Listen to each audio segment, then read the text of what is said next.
पिछले 2 दिनों से मार्केट के जो क्लोज हो रहे हैं उनको लेकर के बहुत सारे लोगों को कंफ्यूजन हो रहा है कि आखिर ये बाजारों में क्या हो रहा है। हम समझने की कोशिश करेंगे कि आखिर बाजारों में क्या देखने को मिल रहा है, क्यों इस तरह के मोमेंटम, किस तरह के मोमेंटम।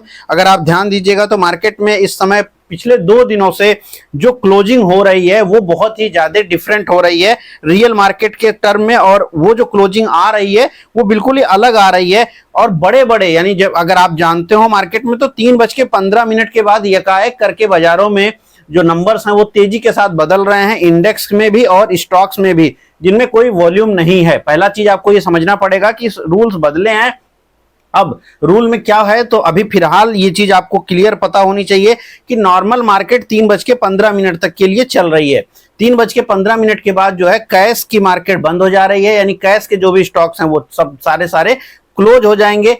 और उसके बाद 3:20 से आप ये कह सकते हैं कि उसके बाद एफएनओ के ट्रेड जारी रहेंगे, और वो जो ट्रेड है वो 3:40 तक जारी है। उन अगले 20 मिनट में काफी कुछ हो रहा है और इसके लेकर के बहुत ज्यादा संशय पैदा हो रहा है टेक्निकली, चार्टिकली और as a trader, as a निवेशक। सभी लोग इस मार्केट से पिछले 2 दिनों में जो ये हो रहा है उसके नाते काफी परेशान है। जरा समझिएगा कि कल क्या हुआ था।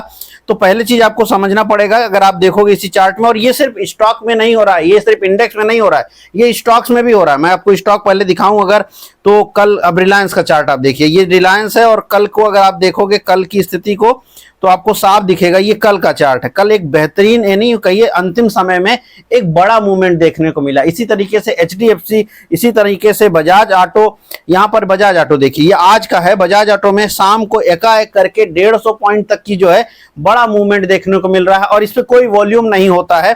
तो इसी चीज को अगर आपको समझना पड़ेगा कि आखिर इसका नुकसान क्या है, इसका बेनिफिट क्या है। तो हम निफ्टी के ऊपर आते हैं सबसे पहले, और निफ्टी को अगर आप देखेंगे तो कल से लेकर के आज, इवन कल भी यही सेम चीज हुई और आज भी यही सेम चीज हुई। कल की स्थिति को समझिए पहले। तो मार्केट को अगर मैं चार्ट को और बड़ा कर दे रहा हूं, चार्ट आपको दिखाई पड़ रहा होगा, ये 5 मिनट के हिसाब से चार्ट है।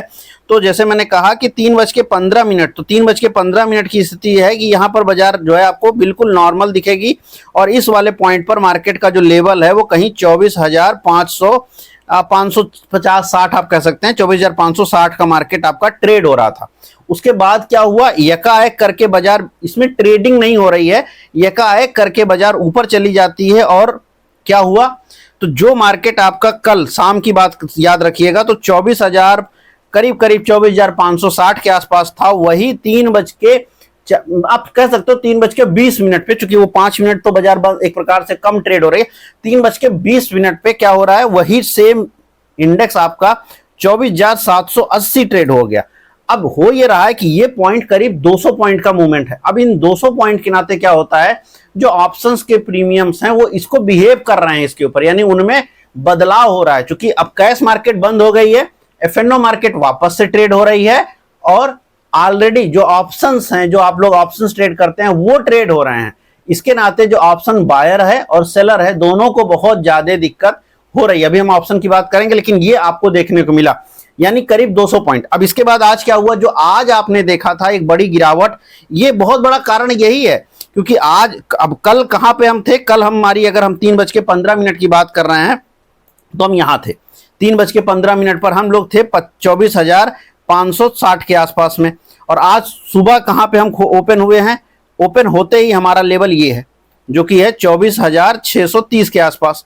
तो टेक्निकली अगर आप देखो, यानी अगर आप दोनों में डिफरेंस देखो, तो आज भारतीय बाजार तकरीबन कह सकते हो आपकी 60 पॉइंट प्लस ओपन कर पाए, लेकिन जब ओपन हुआ तो आपको क्या दिखा, 150 पॉइंट डाउन आपको मार्केट ओपन हुआ, यानी गैप डाउन देखने को मिला। इसके बाद क्या हुआ, इसके बाद तो फिर पूरा दिन बाजार आराम से ट्रेड करता रहा और आराम से धीरे धीरे करके नीचे जाता रहा, वो एक अलग बात है, उसकी बात आज नहीं कर रहे हैं। मार्केट नीचे जाता रहा और एक बैंड में ट्रेड हो रहा है फिलहाल, ऊपर की साइड में और नीचे की साइड में। मार्केट के जो बड़े बैंड्स हैं अगर हम उनकी चर्चा करें तो 24,000 ऊपर की साइड में, 24,600, 24,700 अभी बड़ी रेजिस्टेंस है, लगातार वहां से देखने को मिल रहा रुकावट। और नीचे की साइड में कहीं 24,000 आपका 360 से लेके 450 तक आप कह सकते हो, तो 360 से लेके 460 ये रेंज नीचे की आपको एक बड़ी सपोर्ट की तरह बन रही है। आप इसको 400 कर लो, इसको 300 याद रहेगा इजीली। तो 24,400 से 24,300 की एक बड़ी रेंज है, लेकिन वो एक अलग मुद्दा है। लेकिन फिर आज भी वही चीज सेम आपको देखने को मिली। और आज क्या देखने को मिला, मार्केट आपकी ट्रेड हो रही है, आराम से यहाँ पर खड़ी है जो कि लेवल क्या है 24,450 के आसपास।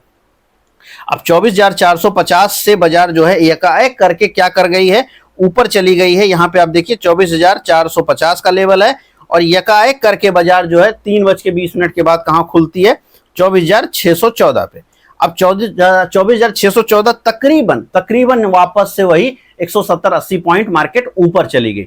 अभी ज्यादा प्रॉब्लम नहीं दिख रही है क्योंकि मार्केट बार बार अभी दोनों दिनों में ऊपर जाती हुई दिखी है, लेकिन ये हर बार नहीं होगा। कल का जो डेटा आया था उसमें जो सेबी की तरफ से जो डेटा जारी हुआ उसमें ये बताया गया कि बहुत ही कम ट्रेड हुए, कुल मिला करके 41,000 ट्रेड हुए थे पूरे मार्केट में उस दौरान। केवल और केवल 41,000 ट्रेड बहुत ही कम है, जो कि उस पूरे के पूरे दौरान जो 3:20 से लेकर 3:40 के पीरियड में उतने ही ट्रेड हुए थे कल। आज कितना हुआ है वो मालूम चलेगा कल शाम तक या जो भी आएगा, लेकिन उसमें भी वॉल्यूम नहीं है। अब ये जो मार्केट ऊपर चली गई इसके नाते प्रीमियम का बिहेवियर बदल जाएगा और ये सिर्फ एक ही जगह नहीं हो रही, ये बाकी सभी जगहों पर भी देखने को मिल रहा है। अगर आप बैंक निफ्टी देखिए तो वही सेम चीज आज बैंक निफ्टी में भी हुई है। बैंक निफ्टी कहीं 57,400 से लेकर के 57,400 से बढ़ के 57,900 पे पहुंच गई। यहां पर ये है आपका नॉर्मल सामान्य समय, जबकि 3:15 के समय, और ये आपका 3:20 के बाद का समय। एकाएक मार्केट ऊपर है। अब इसमें क्या हो रहा है कि जो प्रीमियम्स हैं वो उसके ढंग से अलग ढंग से बिहेव कर रही हैं। अभी हम ऑप्शन को देखें उसके पहले अगर आपको मैं यहाँ पे मिड कैप भी दिखाऊं तो ये मिड कैप है, सेम कहानी मिड कैप में हुई है, एकाएक करके ऊपर गया।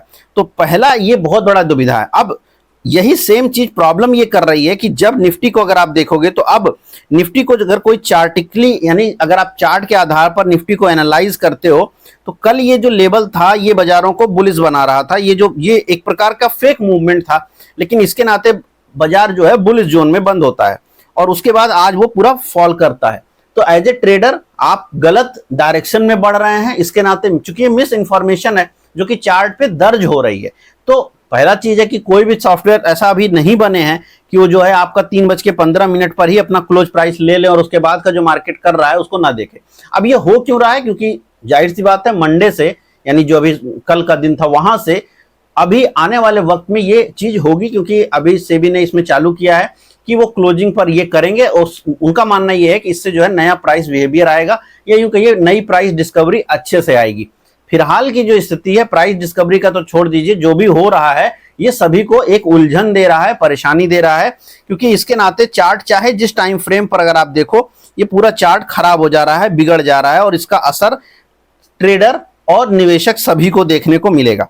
तो कल का ये जो मूवमेंट है ये आधा इसमें से फेक हो गया और आज का ये जो मूवमेंट है ये आधा फेक हो गया, क्योंकि इसमें बहुत गजब का मूवमेंट है। कल बाजार ना तो बुलिश थी, मैं वापस से आपको एक चीज दिखाऊं तो कल मार्केट बुलिश नहीं बंद हुई थी। अगर आप कल की बाजार देखो और इस वाले पॉइंट को छोड़ दो, ये वाला पॉइंट को छोड़ दो जो कल आपका एक गैप डाउन कर गया, तो मार्केट नॉर्मल थी। यहां पर कल मार्केट नॉर्मल थी। आप अगर एक दिन की ही इंफॉर्मेशन देखें तो पूरा दिन बाजार एक नॉर्मल ट्रेड किया, तो बुलिश नहीं थी। और आज थोड़ा सा ऊपर खुल करके हम नीचे जाते, लेकिन चूंकि ये ऊपर गया तो ये मिस इंफॉर्मेशन जनरेट हुई और एक ट्रेडर के नजरिए पर या जो एल्गो ट्रेड्स करते हैं, आजकल बहुत सारा एल्गो बढ़ गया, वो जो है कंफ्यूज होगा, निवेशक कंफ्यूज होगा और आज ये जो फॉल हुआ इसमें बड़ा कारण हो सकता है वही रहा हो। अब इसके बाद आज का मार्केट क्या है, आज का मार्केट निगेटिव है। अगर आप ऊपर से देखें तो ये बाजारों में गिरावट हुई है, तो टेक्निकली अगर आप छोटे समय के काम करते हैं तो बाजार निगेटिव था, लेकिन अब ये जो ऊपर आप एक कैंडल बन गई इसके नाते मार्केट क्या हो गया, न्यूट्रल हो गया। तो जो एक निगेटिव मार्केट था वो एक न्यूट्रल मार्केट के रूप में कन्वर्ट हो गया, जो कि सही नहीं है, जो कि आपका मिस इंफॉर्मेशन है और ये आगे भी जारी रह सकता है। अब अगर आप ऑप्शंस को देखो एक सेकंड के लिए, मैं चूंकि आज एक्सपायरी थी तो मैं आपको ऑप्शन दिखाता हूं। चूंकि यहाँ पे अगर हम ऑप्शन देखें तो ऑप्शंस में आपको दिखाई पड़ेगा कि जैसे अब बाजार ऊपर एकाएक ऊपर चली गई, तो मैं आपको कुछ ऑप्शन दिखाता हूं ऊपर की साइड वाले 24,500 के ऑप्शन देखिए। तो ये 24,500 का आज का जो क्लोज हुआ है, यानी जो आज की एक्सपायरी का ऑप्शन है, ये वो ऑप्शन है। चार्ट को मैंने बड़ा किया तो अब क्या देखने को मिल रहा है, यहाँ पे साफ देखने को आपको मिल रहा है कि कहीं ये स्टॉक 40 से 50 रुपए की रेंज में ये ट्रेड हो रहा था और ये ऑप्शन एकाएक करके 114 रुपए पे जाके क्लोज किया है। तो एक ऑप्शन सेलर जो कि पूरे दिन ऑप्शन बेच करके कमा रहा है या पोजिशनल कमा रहा था, उसको एक बड़ा लॉस है यहाँ पे देखने को मिलेगा। कई लोग को लगेगा कि बायर को फायदा हो गया, लेकिन बायर को आज फायदा भले हो गया, जो लोग कॉल ले लिए हो सकता है उनको शाम को, लेकिन कितने लोग ले पाए या कितनी प्रीमियम उनके हाथ में गई वो कहना बहुत ही कठिन है, और ये निगेटिव साइड पर भी आपको देखने को मिल सकता है। इसी तरीके से अगर पुट बायर की देखिए, चूंकि बायर की बात किया तो बायर की साइड में पुट की तरफ भी देखिए, तो पुट वाले को क्या हुआ, अगर हम पुट की बात करें कोई भी जो कि 400 के आसपास चल रही थी मार्केट, तो मान लेते हैं 400 के आसपास की जो पुट थी उसकी क्या स्थिति बनी, तो ये 400 के आसपास की जो पुट है उस समय कहीं 20, 22, 25 रुपए ट्रेड हो रही थी, और वो घट करके 0 पे क्लोज करी है, क्योंकि मार्केट एकाएक करके ऊपर चली गई है।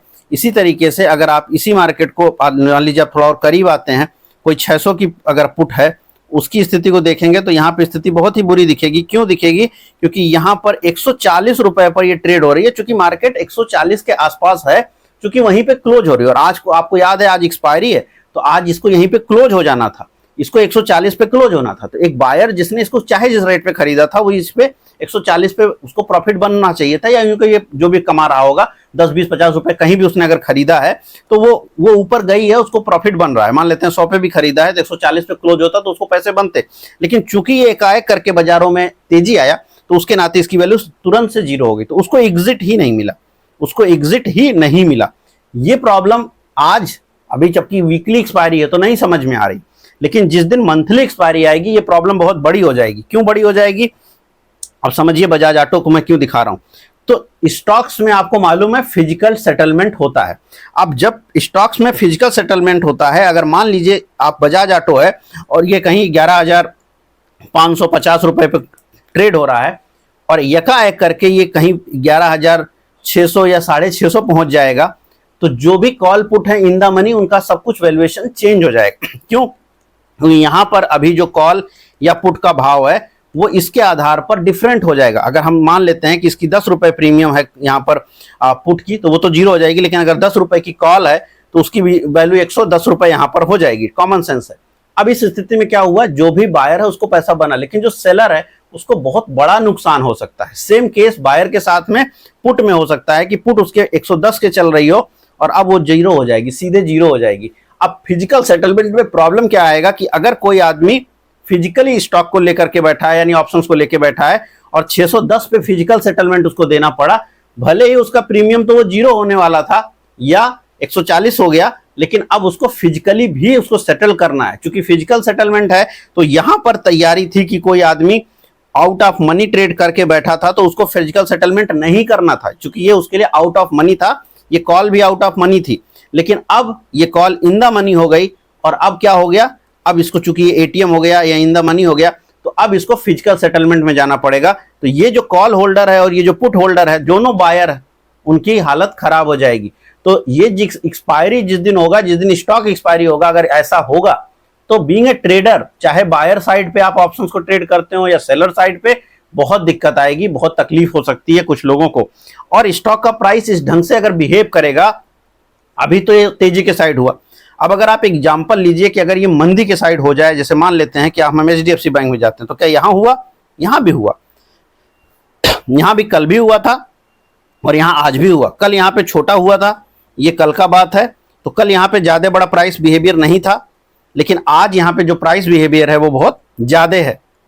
अब ये आज का प्राइस बिहेवियर है। अब इसके बाद क्या होगा, अभी तो जैसे यहाँ पे आपने देखा कि ये पर्टिकुलर चीज ऊपर की तरफ गई, लेकिन किसी दिन ऐसा भी हो सकता है इसी सिस्टम में ये नीचे की तरफ चली जाए। उस केस में क्या होगा, उस केस में और बड़ी क्राइसिस खड़ा होगा, क्योंकि फिर नए सेलर जनरेट हो सकते हैं और स्टॉक का प्राइस तेजी के साथ नीचे की तरफ और ज्यादा शिफ्ट कर सकता है। क्योंकि ये जो वॉल्यूम है यहाँ कुछ नहीं है, ये हो क्यों रहा है किसी को समझ नहीं आ रहा है, इससे कौन सा प्राइस डिस्कवरी हो रहा है नहीं मालूम चल रहा है। निश्चित रूप से सेबी को मालूम होगा, वो ट्राई कर रहे हैं तो कुछ अच्छा करने के लिए कर रहे होंगे, मैं उस पर नहीं कमेंट कर रहा हूं, लेकिन अभी फिलहाल जो दिख रहा है एज ए ट्रेडर हमें दिक्कत हो रही है। चार्ट पढ़ते हैं, चार्ट देखते हैं, उसमें दिक्कत हो रही है, डेटा देख रहे हैं उसमें भी दिक्कत हो रही है। तो अभी फिलहाल की स्थिति यह है कि जो बिगड़ा नहीं था, क्योंकि अगर 2 दिन पहले की मार्केट देखिए तो क्लोज को लेकर कोई टेंशन नहीं रहती थी, सिर्फ डोनाल्ड ट्रंप को लेकर टेंशन रहती थी कि वो कहां ओपन करवाएंगे। अभी क्या हो गया, कहां ओपन होगा वो तो डोनाल्ड ट्रंप वाला टेंशन है ही है, ओपन के लिए ओपन कहां होगा ये तो अब ट्रंप वाली टेंशन है, लेकिन जो क्लोज कहां होगा वो भी एक नई टेंशन है। तो अब पहले तो सिर्फ ओपन एक प्रॉब्लम था, अब जो है क्लोजिंग भी प्रॉब्लम है कि कहां ओपन होंगे नहीं मालूम, कहां क्लोज होंगे नहीं मालूम, अब दोनों नहीं मालूम है। ये दिन के दौरान में क्या होगा हमें नहीं मालूम है, क्यों हो रहा है नहीं मालूम है, तो अभी 2 दिन पहले तक जो हो रहा था वो ठीक ही चल रहा था, कोई दिक्कत नहीं लग रही थी, बट फिलहाल नई चीज आ गई है और इसके नाते एक नई प्रॉब्लम है, वो क्यों आई है नहीं मालूम है। तो अब काफी चीजें नहीं मालूम वाले केस में चली गई है। तो जो कि ये दिख रहा है, अब ये क्या है कि जिस दिन ये ऊपर हो रहा है तो तकलीफ कम है, लेकिन अगर ये नीचे हुआ तो तकलीफ ज्यादा होगा, बहुत सारे लोग को ज्यादा हो सकता है, उससे नए सेल ट्रिगर हो सकते हैं, बहुत सारा स्टॉक बेवजह का गिर सकता है। अच्छा, एक चीज और समझिएगा, जब भी मार्केट में कुछ नया होता है तो जो बड़ा प्लेयर है वो कंफ्यूज होता है, क्योंकि उसका सिस्टम पूरी की तरह से एल्गो पे काम करता है, सॉफ्टवेयर पे काम करता है। आज की डेट में जैसे मैंने शुरुआत में कहा, कोई भी टेक्निकल टूल, कोई भी चार्टिंग सॉफ्टवेयर अब इसको सही से रीड ही नहीं कर पा रहा है। क्यों रीड नहीं कर पा रहा है? क्योंकि ये इसके लिए तो बाजार बनी ही नहीं है, और सारे जो टेक्निकल टूल्स हैं, जो सॉफ्टवेयर्स हैं, ये सारे के सारे ग्लोबलाइज स्तर पे काम करते हैं। जैसे जो भी इंटरफेस आप यूज करते हैं चार्ट का, वो वही ट्रेडिंग व्यू वाला है। ऐसा तो है नहीं कि इंडियन सॉफ्टवेयर अलग से बनाए गए हैं कि वो इसको कैप्चर कर पाएंगे, वो तो सारे वही हैं जो बाहर बने, वही अपने यहां बने। अब ये जो बड़े बड़े मूव्स क्रिएट हो जाएंगे तो फिर इनके लिए जो समस्या आएगी कि वो सॉफ्टवेयर्स में कवर अप ही नहीं होंगे, फिर यहां पर एल्गो के हिसाब से नई सेलिंग आ सकती है। और जो भी बड़ा प्लेयर है, मान लीजिए कोई एफआईआई है, मान लीजिए कोई इवन डीआईआई है, मान लीजिए कोई प्रॉप वाले हैं, एचएनआई है, तो जितने भी बड़े वाले हैं, ये जितने भी लोग हैं, ये सारे के सारे क्या यूज कर रहे हैं? ये सारे के सारे सॉफ्टवेयर यूज कर रहे हैं। ऐसा तो है नहीं कि बगैर सॉफ्टवेयर के मार्केट में कोई भी ट्रेड कर रहा है।